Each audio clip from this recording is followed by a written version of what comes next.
Hello in Twitch land.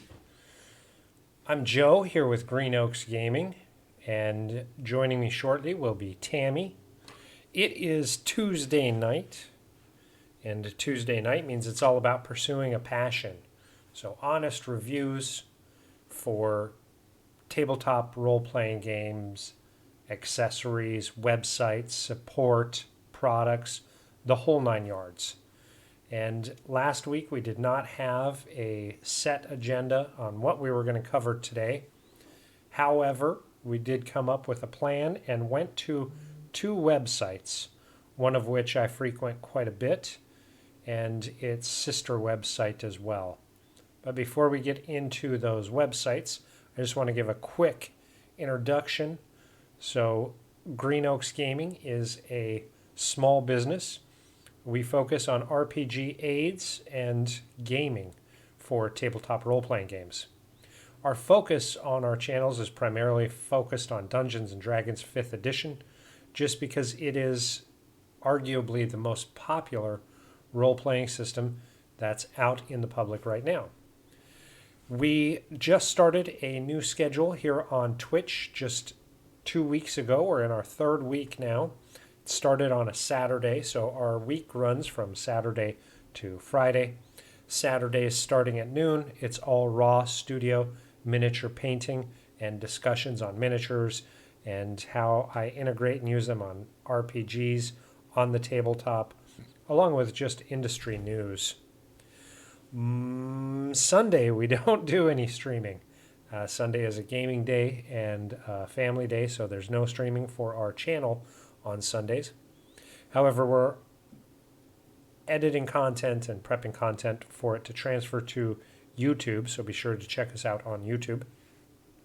Mondays, 8 Central Standard Time, we do The Journey. It's all about where will your adventure take you. Exploring, world building, creating, and working through different game worlds and how we can create, even if we're using published materials, how we can create and make them our own. So all about the journey. Tuesdays, of course, we do reviews at Just Pursuing a Passion. Wednesdays, also 8 to 9 Central Standard Time. Inspirations. So this show, we have done a couple so far. I'm really digging the way that they're coming out. This is all about character building based off of a miniature. So we take a miniature that we find interesting and build a character based on how I get inspired off that miniature. Now, starting this week, tomorrow, we're going to do that a little bit different. Rather than a player character, we're actually going to use a miniature for a monster. So that should be very exciting. It'll be kind of from a GM's perspective. Should be really interesting. Hello, hello. Sorry it took me so long. Nope, you're fine. I'm going to adjust here a little bit. Or not. Or so. Or not. Or so. All right, Thursday, there is also no streaming just because it's also a game night. So no streaming on Thursdays. And then Friday is just the adventure log, just a quick summary on what we've done through the week. And we look at game news, we look at anything that the industry has that's kind of new and exciting that's going on, that's making relevant news. So, Tammy's now in the studio with us, and we're going to be doing some reviews on, as I said, primarily a product, but it's based on two websites. So one of the websites I frequent quite often is DM's Guild. DM's Guild is designed as support materials that are official canon or officially licensed via Wizards of the Coast. So I have some games and supplements that I've published on DM's Guild. You can check those out either by looking for Joe Oaks as an author or Green Oaks Gaming. The latest one that I put out was called Markets of Magic. It has 5 locations of magical markets that you can drop into any game. They are designed to really allow you to have quick spots for your player characters to purchase magic items in your game world. So they have lists of inventory prices based on the market and just 5 locations, including one of them that the person who inspired it, we call it our maven, that's our person who inspires, wanted to see what pricing on magic items would be, as well as accessibility on things that were super cheap, including magic potions at 5 gold apiece, if they were as easy to get and cheap as an energy drink. So the very last location in Markets of Magic is based on that premise. So the market itself is set up and designed just like a convenience store. The NPCs are colorful, and there are lots of references to pop culture. I highly urge you to check out Markets of Magic on DM's Guild. While I was there, I was really looking at one thing. When we first started the show, we started looking at the starters kit and then the essentials kit. And both of them, we have the reviews posted. They're, in my opinion, really good products. Great for starting, dependent on your level. So one thing that we talked about covering in a little bit more detail is character sheets, because Dungeons and Dragons really focuses on the story of the characters. So forget the DMs, forget the players, it's the story of the characters that drive tabletop role-playing games. So I went on to DM's Guild and downloaded, which you can do also for free, as well as from the Wizards of the Coast website, the official Dungeons and Dragons 5e character sheets. Now they have all different formats. I printed 2 off. The first one is just the regular official D&D character sheet. This was a PDF, free download. It has 2 pages, and we've seen it before in the starter kit. We've seen it before in the essentials kit. I've covered them on my Wednesday show where I'm inspiring or being inspired by a miniature to build a character. So just a standard character sheet. And this is what the majority of people who are just starting D&D will come across. So pretty simple, pretty basic. The layout has been unchanged since the materials were first published. So they're very similar in what they have, right? Very, very similar. Okay. So I'm going to hold this one up. Yeah. Can you kind of walk people through Absolutely. what the different areas are? So starting on this side here, these are your attributes. And I know the camera doesn't capture it super well, but where the shadow of my finger is, there we go. You start with 6 attributes, and this has been true of D&D from the first iterations. Strength, dexterity, constitution, those are all kind of physical traits. And then intelligence, wisdom, and charisma, which are more psyche, intelligence, and charisma. I mean, it's pretty standard stuff. But these skills, these attributes, dictate everything else about the character as far as game mechanics go. So next to that, you can see the saving throws.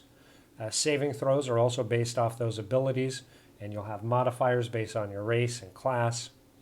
Under that are skills. So these are kind of specialized. If you're, say, jumping through a closing door, you would use acrobatics, which you can see is based off dexterity. You may be more proficient in a skill than just an attribute. So you've got opportunities to increase skill levels as you go up. Now more in the center, this gets into more of the tactical part of the game. So armor class determines how hard you are to hit. That's based on things like dexterity, but also the armor that you may or may not be wearing. Your initiative helps determine how fast your turn comes up in the game mechanics. Your speed, how far you can move per turn. Hit points is how resilient you are, how much damage you can take before exhausting yourself and possibly falling unconscious. Hit dice is what dice you use to generate your hit points.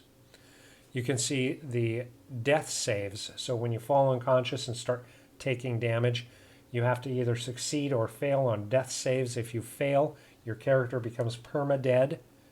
If you succeed, you can remain unconscious and possibly recover with aid. Below that, you've got basically more mechanics. Your attacks and spell casting. So that's a quick, easy way to find what you can do for your actions on your turns. Below that is treasure and equipment. And then a little bit to one side as well as the other, you've got features and traits, and then background information. So all of these are more personable, and these can vary based on how you want your character to be role-played, as well as the race and class that you choose. So when you're generating a character in 5th edition, you really start by choosing a race, and then a class, and then determining your ability scores. So the format is designed to be really one-page can play. On the back, you've got more information to delve deeper into your character. So you can put down things like how old they are, what color eyes they have, what's their skin tone, what's their weight and their hair and their height. You can draw little images for what you want them to look like or symbols they carry. You can write down who their allies and organizations are through gameplay. You've got space for additional features and traits. Maybe you want to list down scars that they've gotten in combat, treasure they've accumulated. It's just more opportunity to record more data about your character as you continue to play them. And then the additional sheet, this is all focused for spell casting. So this sheet here goes through, based on your attributes, the type of spells that you can use, how much damage they can do, how many spells you can cast, and if someone is trying to resist, what they need to be able to roll based on their saving throws to avoid or half what your spells do for effects. And then just areas to list down all the spells by level. So it's a quick, easy sheet for you to keep organized on your spells. Gotcha. So I see on there, Cantrip. So a cantrip is a 0-level spell. So basically it is a spell that you don't need to have a spell slot. You can just cast it each round, each turn. Okay. It's something that you know just in and out. Okay. And then as you go through levels, you have certain amounts of spell slots for anything above that. And those spells generally tend to be more powerful with greater effect. So there's a lot of information on there. Is there anything that you can think of that it's missing? For me, based on the system, I can't. I think it covers everything really well. The way that they've laid it out, it takes some of the best aspects of the game, particularly driven in mechanics, and allows you opportunity to flesh it out.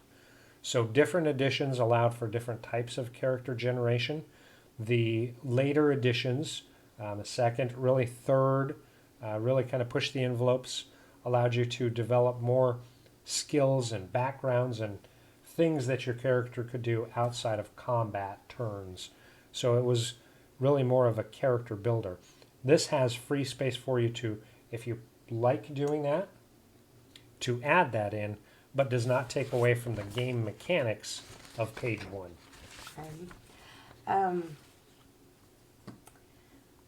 What kind of time does it take? So on my Wednesday shows, as I build a character, I go pretty slow. And whole start to finish has taken me about an hour as I'm going through slowly. I have generated characters in as little as 10 minutes if I have a good concept of what I want to build. Just maybe not quite so much background and Correct. Not trying to... you're having to think on your feet a little more. Absolutely. if I have a character concept in mind and I know what class and race I want to play right off the bat, then it's really about rolling the attributes and then just assigning the data out, following the player's handbook. Okay, so when you're working this sheet, you start at the top, work your way down. Does it really matter how you work it? Yeah, realistically, you start at the top in this section here because you will choose first your race and class, and then you start in this section, and as you work down, you work over. And the player's handbook is really designed to follow this flow. Now, there are a couple of things that it's a little more challenging to find, like your passive perception, your initiative. The easiest way, if you're unfamiliar with it, if you're using the player's handbook, go to the appendix. It gives you the page number and everything. If you see anything that causes you any kind of concern, the appendix of the player's handbook is going to direct you exactly where to go. So here's a question then. So you can download this off the site. Is there an example on the site of a filled out worksheet? There are. They actually have what we saw in the starter set of those characters that were already filled in. You can download those as well. Those are part of when you, if you do the whole compressed zip file, you get 4 files, and one of those includes the starter set with the character sheets already filled out, and you can just follow those as a guide. So I get that. I guess what I'm looking for is, and I don't know if you've seen it, is there a website out there that you can say, take these sheets, take the player's handbook, and we'll look right here at dexterity. Is there somewhere where there's a little line out the side that says what page of the player's handbook to look at? No. See, to me, not knowing as much about it feels like something somebody should do. Yeah, absolutely. Maybe we'll do that and add it to DM's Guild. There you go. So I'm signing myself up here for a bit of a task, but that's okay. I think. But what an awesome thing to have. I mean, so I actually get what you're saying here. So I'll tell you, possibly for passive perception, maybe in there we create a note that says that's going to be 8 plus your wisdom modifier. That way you know already, based on what you roll, or if you choose the assigned skills, you know exactly how to calculate it. or a place and to where to reference find it. where to find it in the books. Yeah. So yeah, we can create something like that. It may take a little bit of time, and most likely that'll have to go onto the DM's Guild sister site, because even though it's designed specifically for Dungeons & Dragons 5th edition, because it's not Wizards approved, which it could get, but it may start on their sister site as we create it and get it out there. We It would can just be nice push to some have it out information there. out. Yeah. Just that piece of. So I did a little bit of looking at different websites and not knowing, exactly what you're looking at. I didn't see anything like that, but I thought, my gosh, if only they had these sheets plus a guide, or these sheets plus a photocopy that says, you can find information on wisdom on this page, and it is this dice. Yeah. Or Now, I will say with D&D Beyond, if you, instead of using paper sheets, or maybe you're using paper sheets as well, but you're building your character on D&D Beyond, the default is to actually walk you through the process start to finish, and it does do good amounts of detail on how it does the calculations and what to choose, when to choose it, and it walks you through in almost a tutorial fashion. right, that's a really good thing, but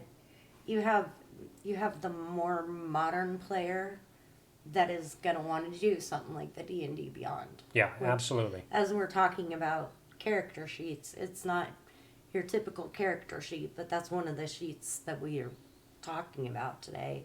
Yeah. There's that person that's going to want that digital piece because it's right there at your fingertips. But there's also those old school type people, or those people that want to try old school, that I think it would be handy if it was just a little more descriptive. Yeah, absolutely.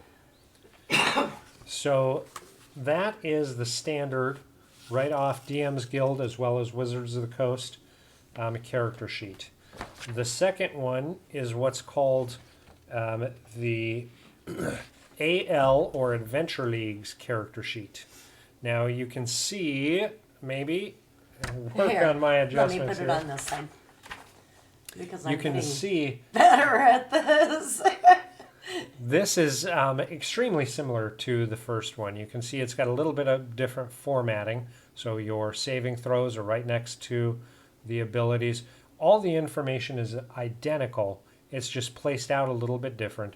And this is designed specifically for Adventure League play, to where everything is a little bit tighter and neater and kind of coordinated a bit based off of how you're building that character. So is this only a single sheet page? So that does have a double sheet. However, the secondary sheet is basically blank so that you can add more character details. But generally, when you're working on Adventure League, you're doing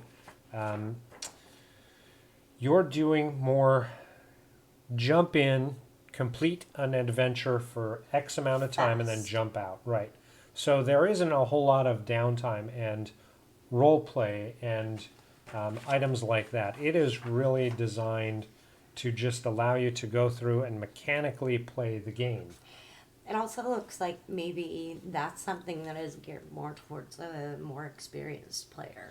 100%. 100%. As you're doing this, most of the time you know exactly where your information is stored.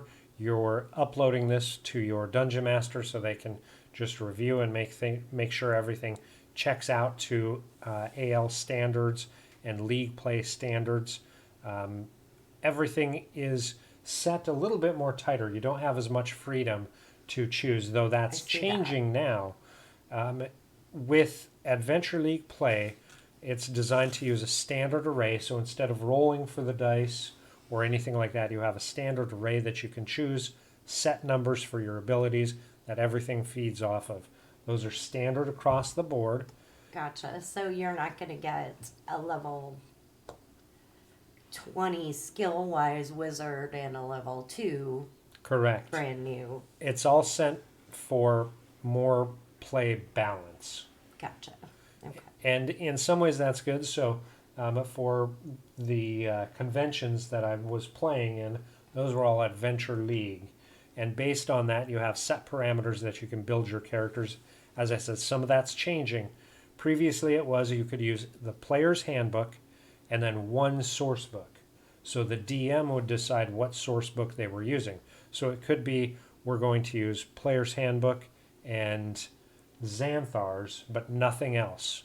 Or it could be we're going to use the player's handbook and Ravnica, but nothing else. So it was extremely tight and limited. That's now changing. They've been working on allowing more source books to be utilized to have broader party dynamics and party diversity based on the official materials, but it's still in kind of early stages at this point. Okay. Gotcha. Realistically, with this one here, this is also part of the pack of 4 downloads that you can do from both Wizards of the Coast as well as DM's Guild. And these are official Wizards of the Coast character sheets. Also free downloads, so it doesn't cost anything. Back when I first started playing, you had character sheets and you could purchase packets of character sheets. Oftentimes what we did was save up any money we had and go to Kinko's Copies to make copies of character sheets. Right. And there we would really strive to have them match the same green for the basic set, because the character sheets at that time were green, With Advanced, they changed it to Goldenrod. So we had to make sure that Kinko's had The right the color. right color, so we felt official. But we generally, because copies at that time were expensive, we used note paper more than anything. I was gonna say, I imagine just in what I looked at, there were a ton of different choices out there as far as everybody's kind of got their own take on it. But the basics, the mechanics, the attributes, the spells, that's all going to be fairly consistent across the boards, right? Yeah, absolutely, absolutely. Especially with Adventure League. Like I said, it's changing a little bit now that they're allowing more source materials from the GM and players' perspectives to where you have more. So a good example is spells. If you start with the player's handbook, it has your lists of spells by class, but it doesn't take into account any of the spells that are in Tasha's, for instance. Okay. So if Tasha's isn't allowed, you're not able to use those spells out of Tasha's in previous AL. So here's a good question. I mean, that's only Adventure League, right? Correct. Okay.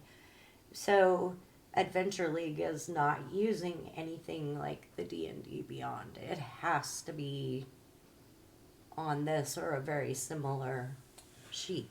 Oh, yes and no. So with D&D Beyond, you can choose to elect to build your characters to AL standards. And with D&D Beyond, based on the type of character and campaigns you're choosing, you can choose that as an option. And I've actually done it that way. It's a good way to transfer your files to your GM because with D&D Beyond, they can build a campaign and you can import your character quickly and easily. Again, you have to have good knowledge of what they're accepting.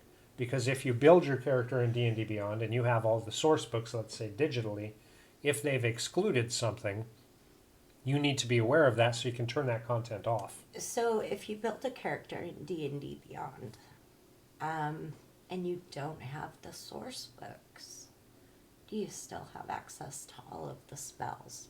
No. So with D&D Beyond, with your starter set for free on D&D Beyond, you have access to the basic materials.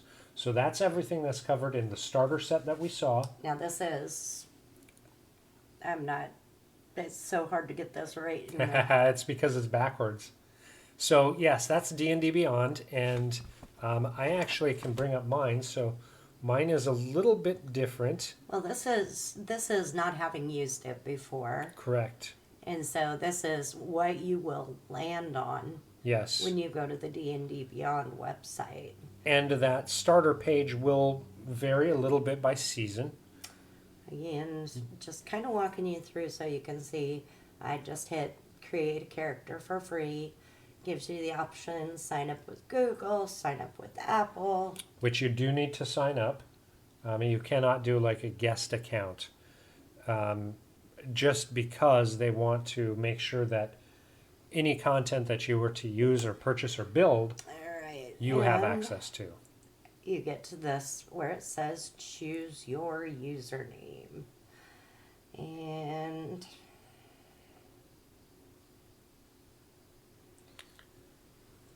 okay, did it automatically give me a name on here? Look and see if everybody can see that. Is that It did. Brunor Battlehammer? It is. So Brunor Battlehammer is actually a commonly used name by Wizards of the Coast. Oh, So- that's just an example. Yes, that's an example. All You right. can go through Give and me a type in name. your own. How about gosh, why do I have to give you the name? Because you're much better at this and you have practice. So I'll tell you Here you go. my username. I don't want your username. I want No, I'm just saying as an example, my username is part of my email because I wanted to keep it simple. You don't have to use a fancy name at all. I'll give you a fancy name though, just because. Thanks. Because I have a hard enough time remembering all of my. So for hers, we're going to choose. Oh, it's not going to show it very well. Aja Spell. singer. All right, we're going to hit create my account. And it's going to think forever because even though we have high-speed internet, it has its days. Or it's just because it doesn't look like it's...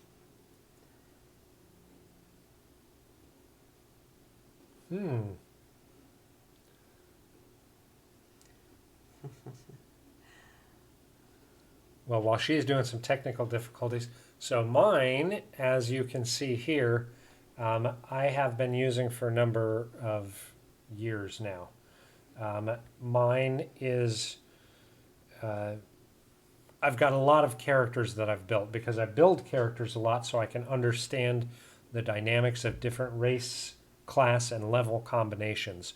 So there are times where I'll just build characters to have a better understanding of opportunities that my players can have as their characters, and I can better challenge them as a GM, because being able to set challenges that keep them engaged in the game is half the battle.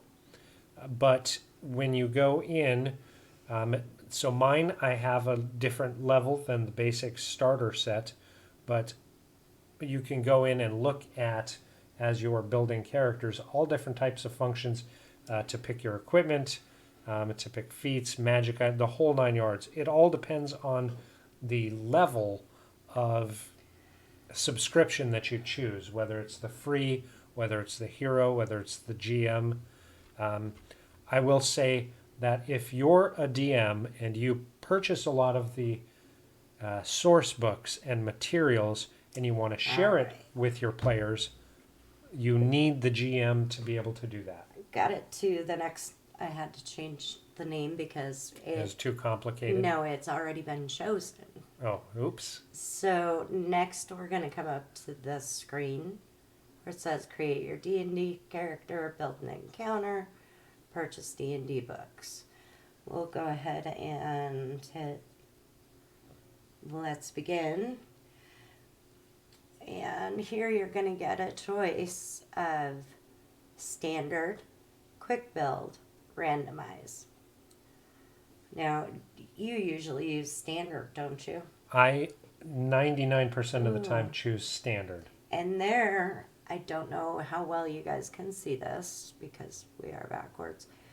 Show help text, ideal for beginners. I went ahead and clicked that. So that's the tutorial part that helps walk you through and gives more descriptions and highlights selections that you need to focus on. It's huge. It's a definite help. I still use that to this day when I'm working on race and class combos that I really want to understand a little bit deeper. And we're not going to dig too deep into this, but this brings you to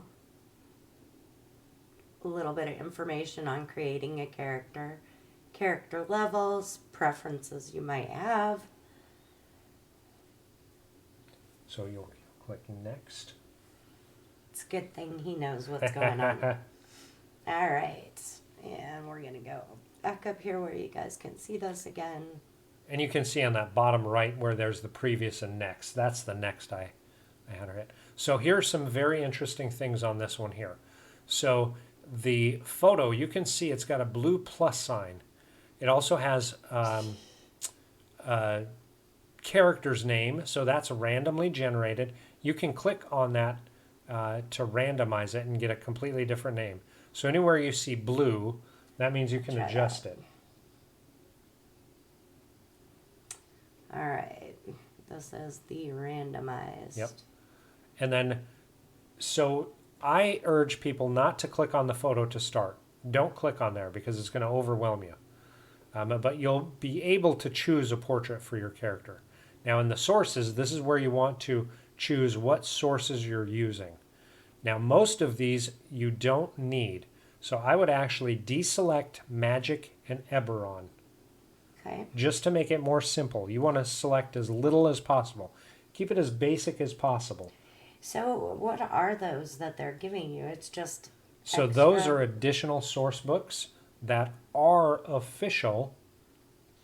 However, they are additional content that could be more confusing. And then I see, Dice rolling, so that just allows you to roll dice okay. on the app. So we're Otherwise, it's going to do the averages. I love rolling dice. oh, Now, so, this one here, what you want to do is keep those top two deselected because, okay. again, for your first few, you'll get a feel for it afterwards. Advancement type, this is going to be dictated by your GM. You'll use either milestone or experience. So I generally use milestone. Gotcha. Hit point type, I tell people to use fixed because it takes out some of the randomness. It gives you a better opportunity for your character to survive at lower levels. So keep it on fixed. Again, your GM will dictate this. Now use prerequisites. I always do that. So it's going to restrict choices based on rule prerequisites for the feats and the multi-class requirements. So with that, Oh my goodness. yeah, there's quite a bit of content there.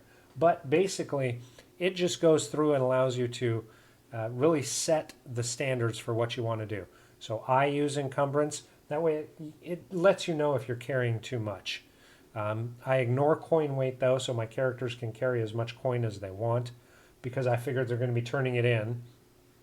And then the ability score modifier display. So that is exactly like on the character sheet where you've got two kind of connected boxes. You can choose if you want the modifiers in the big box and the numbers in the small or vice versa. That's a personal preference. Okay. So next we go to, Yes, indeed. The first thing you want to do is choose a race. And then the race you choose is going to set you some initial traits. and this is just more of that walkthrough, explaining what you're looking at. And the show more, that's some of the things that Yeah, is going to give you more information on why it's important and what options you have. we're just, like I said, we're just going through fast. Now this is not as bad as I thought it was going to be. All right, so choose the race screen. So Eric Okra is a bird person. Dragonborn is a dragon person. A dwarf is like you would imagine in the Lord of the Rings. Elves, Lord of the Rings. Genasi, those are elemental people. A gnome, think of a garden gnome on steroids.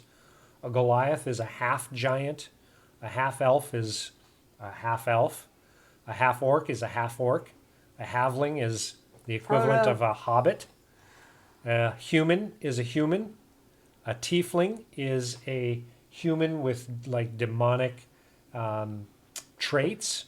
And an Aasimar is like a fallen angel, think of. Ooh. So you can choose any of those races. And then depending on the source materials that you've purchased, you may have more options in there. All right, so I selected Genasi. All which right. you said is an elemental. It's an elemental. Now, because there And- are multiple types of Genasi, it's going to give you a drop down with 4 choices: air, earth, fire, and water. And you get to choose which one you want. All right, we're going with air. Air Genasi. So air Genasi really are kind of elemental air-based beings. Generally, I mean, it goes through and gives a description, but they're generally going to have kind of bluish skin and white or wavy hair. They often looks like they're standing in a AC or under a fan or something. But they've got great traits that are specific to their race. And it says down there, unending breath, mingle with the wind. Right. So those are some of the traits that would go in the features and traits column on your paper. Do I even want to hit this Air Genasi details page? No, not at this point. That goes through and just gives a lot of history and details on Yeah. the Air Genasi as a people. Just a little bit further down. So here's where it starts telling you some of the impacts that choosing this race does. So your dexterity, you're going to be more dexterous. with your unending breath, you can hold your breath, so you basically don't need to breathe unless you're knocked out. And then mingle with the wind, you can cast levitate and float around, basically. So those are things that, because of your race that you chose, those are things that your character can do. All right. Now, when you chose that, go down and do the next. Because she's chosen a race, the next step is to choose a class. And again, show more just goes through and gives details. What you want to do is scroll. Oh, yep. Yeah. All right. Now these are the classes that you can choose. And you can see this is a lot of the same stuff we've seen in the starter set, in the Essentials kit, and then into the Player's Handbook. It's just taking you more. through step by step by step. Right. It lets you build a character from the ground up. So plenty of classes to choose from. Go ahead and select one that you like. Now, each of these is also going to have different proficiencies, traits, and skills that come along with them. All right. I'm always. I know that symbol right there. So this one goes through and tells you some of the details that you need. Your hit dice is going to be a D6. Your hit points are going to be based on a D6. So this is all automatically storing. And when you go to play, it'll tell you what to use. Exactly. You'll go through and continue assigning some details. But yes, all of this is going to be recorded on your player sheet on D&D Beyond. So you don't necessarily have to write it down. Correct. Correct. And as you scroll down, you'll see it goes through and gives you details about, as you level up, some of the things that your class will allow you to do at different levels. So sometimes you'll choose ability score improvements or additional feats. And as you scroll through and look at those, it gives more and more details you can open up. This is actually really cool. Very, very cool. Now, you can see some of the things there where it has things highlighted for spell rules and spell listings in different colors. If you click on those, it's going to exit this page and take you to the compendium. It's with just cool. details. This is also telling you a little bit of the story. Yes.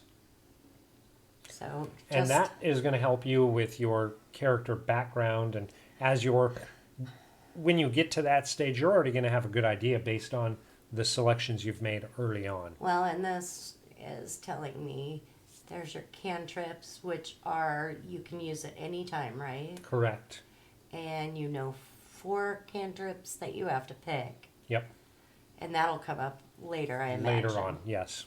It'll tell you How many spell slots you're going to start with, spells that you'll know right out the chute, because you'll start at first level. We'll start this character out at first level. just spell casting.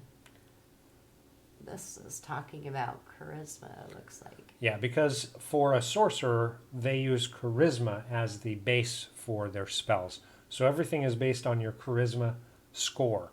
Whatever you assign to your charisma is what's going to generate your spell save DC. So that's what people need to roll to reduce damage that you do or anything like that. It's what you use to do your attacks based on spell casting. So everything is based off your charisma modifier, your charisma score. And then it goes through origin, font of magic, meta magic, down into all of the different proficiencies and skills, and then you're just going to hit add class. Yes. And here's where, if you're playing at a different level, you can adjust the level. So if your GM says we're going to start at 3rd level for this game, you would just adjust that up. And then that's automatically going to, any of the details that it called out that you'll have at higher levels, it's going to automatically add those. And it's showing me, the blue is telling me that I need to make choices. Correct. Right? And that's where this tutorial part, the help, comes along. You see the exclamation point and everything's highlighted in blue. That means open that box up, and it's going to tell you exactly what you need to do there. So it shows you what your proficiencies are, which goes, if you were to do this on a character sheet in one of the boxes, this tells you exactly what you need to choose, and it gives you some options to choose from. tells you armor, none, weapon, daggers, darts, slings, quarterstaffs, light crossbows. Now, are you limited to those, or you're just better with those? So that's what you're proficient with. It doesn't mean you have to use those, but that's what you're proficient with. If you use what you're proficient with, you have better opportunity to roll. Gotcha. And then it's going to give you some boxes that you have to click on. And it says, choose a sorcerer skill. Now, these skills are basic skills, and they're going to vary by class, as well as background. So you choose the ones based on your class that are going to be helpful to your class or helpful to you to role play your character. So they could be things that you just find interesting. And that's exactly what I did. Deception and persuasion. Very nice. Yes. A fast talker, it looks like. Well, deception and persuasion, they should kind of go hand in hand, I think. All right. And then the next drop down that it gave me was Your origin. So because sorcerers use magic from like inside, they don't study books like a wizard, and they didn't get it from a patron like a warlock. You get to, and this is where it'll vary.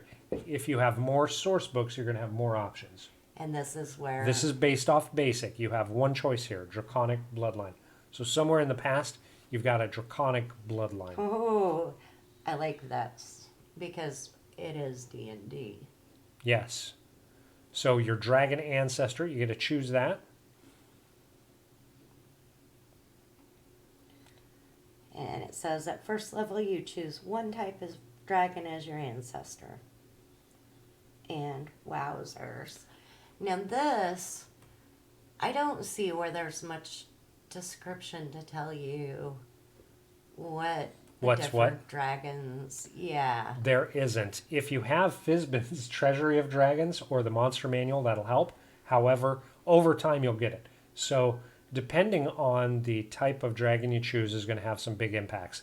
Let's say you chose gold, which are generally good dragons, and use a certain fire breath, or a blue dragon, which is generally evil and uses a lightning breath. I chose a white dragon. Ooh, the most bestial and generally the most fierce with an ice breath weapon. Ice breath. Does that combine or play into the elemental It very well air could. thing? It very well could. All right. And next we come to this. So determining ability scores. So this is where you'll see the standard array is what's used for Adventure League. You can also do point buy where you have certain amount of points to purchase your abilities, or you can do manual and roll for your abilities. So it's whichever method you choose to select. All right. We will just we'll do a standard array because. Standard array is the quickest and easiest and fastest and most widely accepted. All right. And that's going to bring us here. Well, Now on each of your skills, you get to select a set number to put to those. Now remember, with your sorcerer, your default proficient is charisma. So if I were building this character, that's where I would go with my highest score.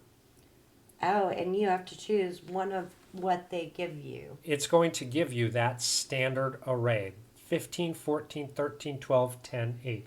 Those are going to be your ability scores. You get to assign them as you see fit. All right. So I'm going to be curious to see what her dump stat of 8 is going to be in as a sorcerer. Here she is just assigning the scores. Now, one of the things to think about when you're assigning these scores is 10 is average. So you can see all but one of them are above average. One of them is below. And let's see. Aha, strength as the dump stat of 8. But that makes sense for a sorcerer because generally they're not going to be frontline fighting. right. And it also shows just below that you have an ability score increase on your dexterity because of your race. Well, and yep. So there you've got those assigned. So with it being a magic user, I Yep. chose charisma, intelligence, wisdom. Very good. Intellectually, And having that kind of wiseness about them, very, very standard for any type of magic or casting class. now this is interesting. All right, now it goes into calculations. So this is your stat breakdown. Based on what was chosen for the strength of 8, you see the modifier is -1. That's because it's below 10. So your base score is 8. You don't have any of those bonuses. You're not doing any other modifiers. You're not overriding the score. So your total score is going to stay at an 8 with the modifier of -1. And that's where, when you selected the modifier or number on top, you'll see it on the character sheet when we get to it. So a 14 is +2. So your base score, you chose a 13. You have a bonus of +1 because of your race for your dexterity. So already you took that 13 up to 14, and the 14's modifier is +2. So above 10, every even number, you get a +1 modifier. Constitution, you had a base score of 10. Your racial bonus gives you a +2, so you went up to a 12. It's actually pretty good. It's very good. Remember, 10 is your baseline. 10 is average, so Well, there is your intelligence, a 14, no modifiers, so just a 14, a modifier of +2. same with wisdom, really. Yep, wisdom, +12, no modifiers or adjusters to that, so your score is going to be a 12. Even above 10 is a +1 modifier. This surprises me. I figured that. So a 15, you don't have any racial modifiers or any ability improvements to it. So you're going to stay at a 15. And because it's not 2 points above, so any whole numbers gets you a +1. So above 10, you've got 12 for a +1, and then 14 for a +2. Until you get to a 16, you're going to stay at +2. Then we have just another little breakdown over the next, which is describing your character, going into the background. And this just kind of gets you in the mindset to be able to do it. Okay, so real quick, before you get into here, on that portrait, go ahead and push the plus, the blue plus. This I like. So it brings up options for your portrait. And this already narrows it down to where your Air Genasi portraits are on top. Now, you don't have to choose one of those. You can choose any portrait you want. However, this gives you something that's more indicative of your race. Okay, well. So there is a quick avatar that your character sheet will have on it. So really cool. And then we go into the drop downs for background. Yep. And I don't think we're going to dig too far into those because they're, more, Well, while you're doing that, go ahead and, if you want to finish building that, I'll pull off some of the character sheets that I got from RPG Drive-Thru. As I was looking for different character sheets on Drive-Thru RPG, there were just some ones that I thought were kind of neat and interesting. So I'm going to hold those up here to the camera. So this one here is one that was a free download, and you can see it's the same information, but it's got a cute kind of layout. So someone used the same layout, same information, but decorated it up. So if you're looking for something that's a little more cute and whimsical, you can find that on RPG Drive-Thru as a free download. Now, this one here I thought was interesting as well. So this one, you can see it's got a lot of clockwork gears and everything about it. Information is still the same. Now, the layout is a little bit different. But this is designed class specific. So if you were to play an artificer who is a tinkerer and uses tools and things like that, this one just kind of quickly shows, hey, my guy's an artificer and gears and things like that are kind of important to him. This one here was just another kind of whimsical one, but I thought if you've got maybe kids at home, it's just very simple. Everything is kind of maximized and big, scrolly. It's got a really cool kind of feel to it. So I thought that was kind of cool. Again, same information. Now it's not labeled as well. You can see with the weapons and armor, it doesn't say what it is, but you've got a sword and a shield. But some of them, like your passive perception, it's just got an eye. Speed, it's got a foot. So some of the things I think aren't super clear. But again, it was just kind of cute. And this one I thought was also interesting as a free download. So this one here, you can see the ability scores are colored. And then those go in line with the saving throws and skills and everything that it's based off of. So if you say you need to do a strength saving throw, for instance, you know already based on the character sheet that your strength is going to be pink highlighted. So anything that's pink highlighted is going to be relating to strength. So where'd you find that one? That was also on Drive-Thru RPG, which is the sister site of DM's Guild. That's really cool. So basically what these are is homespun character sheets, and that's, as we were talking about, building a character sheet that has references. Ours would go to the same place these are found at on Drive-Thru RPG for download. And just so you guys can see the final product here. Up there at the top, shows who she is. Now, an interesting thing about D&D Beyond, so this is basically your character's landing page. This is all of your abilities and attributes. So attributes and abilities. To get to the next page, you just scroll. Just with your thumb, just scroll it over. Over. Right or left? Not that way. Oh. So it goes from page by page. So the second page, it's going to focus on skills. So your skills are basically page 2. And then each page, you just scroll to the next page. Here, when it's your turn and you need to know what you can do, this tells you in your turn, this is what you can do as an action, this is what you can do as a bonus action, and this is what you can do as a movement. So it's cool, definitely. Looking at them, I think it comes down to personal preference. 100%. I think it really is old school versus newer modern technology. I mean, the D&D Beyond site, I mean, that was cool. And maybe it's something that, even if you don't see yourself using a lot, it wouldn't hurt to get on there and, you know, play with it, because at least you get that tutorial piece. 100%. And for free, you can build 6 characters. And then you can delete those 6 and build 6 new ones. Gotcha. So based on the level allows what you can and can't do.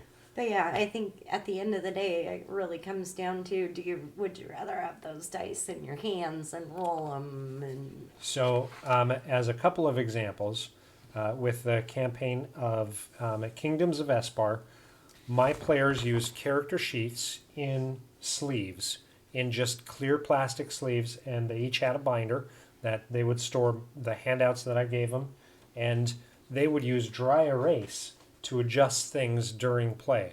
So for instance, if they lost hit points on dry erase on top of the plastic sheet, they could just write down what they were, and then as they healed, they could erase it, and then when they needed to level up or anything, they just pull it out of the sleeve and adjust it. They loved it because they loved doing the additional details. They were very RP driven. They added a lot of notes. They did sketches and note taking on their character sheets. For them, the tactileness of the character sheet was very important, especially because as a GM, I do a lot of handouts. I do a lot of things like that. Well, and I would also think that that's also like a memento. Absolutely, I mean, 100%. once you've decided, once you're done with the character, who's to say you don't put it on in a frame and put it on the wall, or Absolutely. I've got all of our character sheets, not all of, I've got many of my old character sheets that I still hang on to because of that that fondness that. as it is. Yes. Now, in a completely different aspect of it, one of my current games that I am running uh, that is on one of my game nights. It's called The Last Light is the campaign name, and all of my players use D&D Beyond. Now about half of them started with paper characters. About half of them and have gone to D&D Beyond 100% when we're in game because they're able to quickly access everything, roll their dice, and utilize the tool at the table. Now the ones who started with the paper characters still have them, and they bring them every game.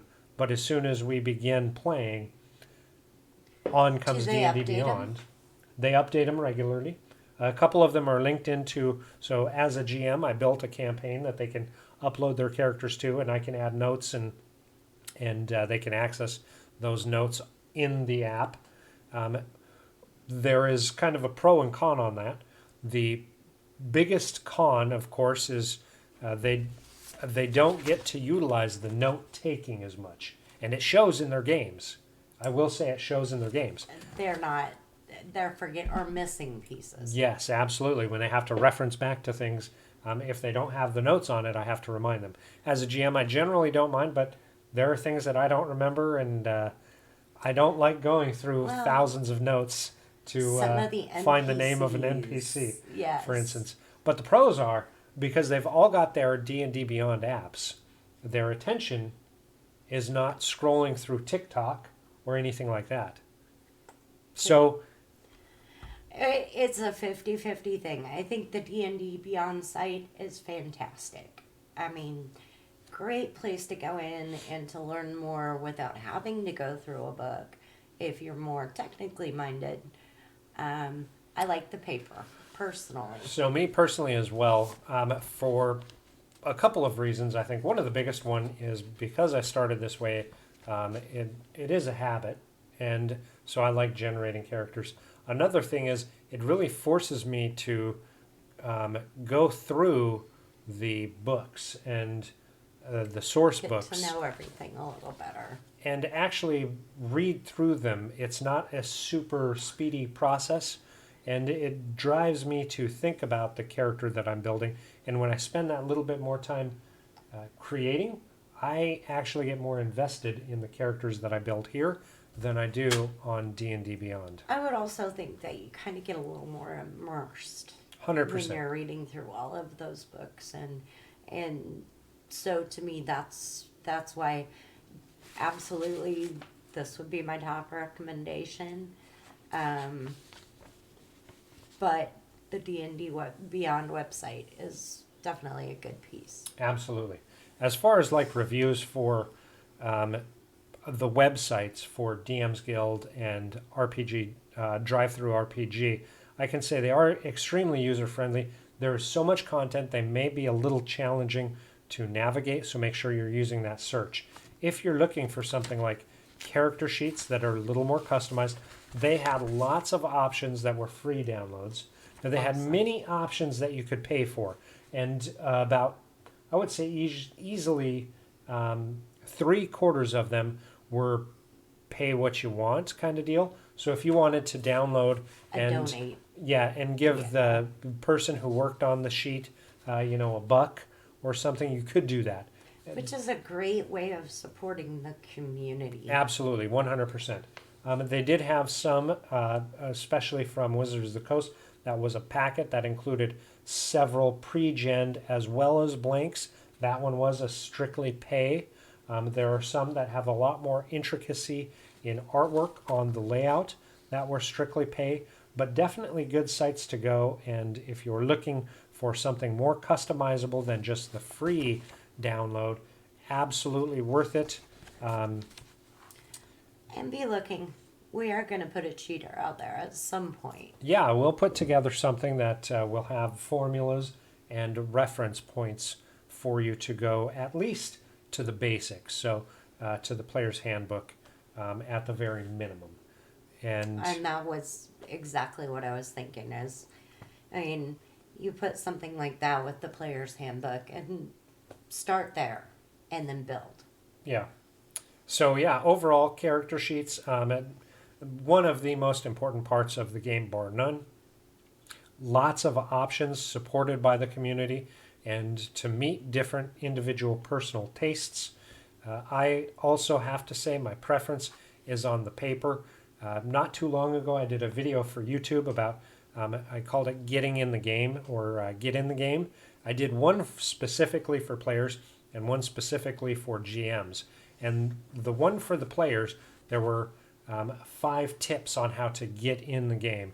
And the tip number 1 was to get your character sheet and look over it just before or as you're starting the game, especially if you have taken the time to fill out your background and take notes and look at the adventures that your character has already done. What a fantastic way to get yourself immersed immediately into the game and ready to roll the dice as your character. And role playing is really what it's all about. What else? Any closing thoughts? So for tonight, I think we kind of Yeah, we went over a few minutes. went over a little We went bit, over a but I little think bit. it was well worth it.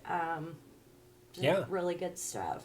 Now, next week we're going to be doing a different review, so watch for that. We have not yet decided what we're going to do. It's kind of nice kind of going at the last minute and not having to think day over day over day, because I get antsy to get into it and start looking at it early, and it's better when I'm just reviewing it live. It's So like torture for him to have things unopened for days. a little bit. But tomorrow, of course, we're doing the inspirations. So it's going to be a cool format. It's going to be different than the last two. The last two were designed off player characters, building a player character off a miniature. This week is going to be something specifically, 100% totally for GMs, especially if you're looking at throwing your players for a loop and taking any metagamers down a few pegs. So tomorrow, 8 Central Standard Time, make sure you join me for inspirations as we build a monster character based off of a miniature. So make sure you see that and stop by, leave a comment, give us a follow to help us grow. Of course, we're not asking you to subscribe. We know there are limitations with subscriptions, but if you help follow us, that's going to get us in front of more people and growing the community even more. So thank you for your time. Have a fantastic night. And until next week's review, be sure to leave a comment and let us know where will your adventures take you.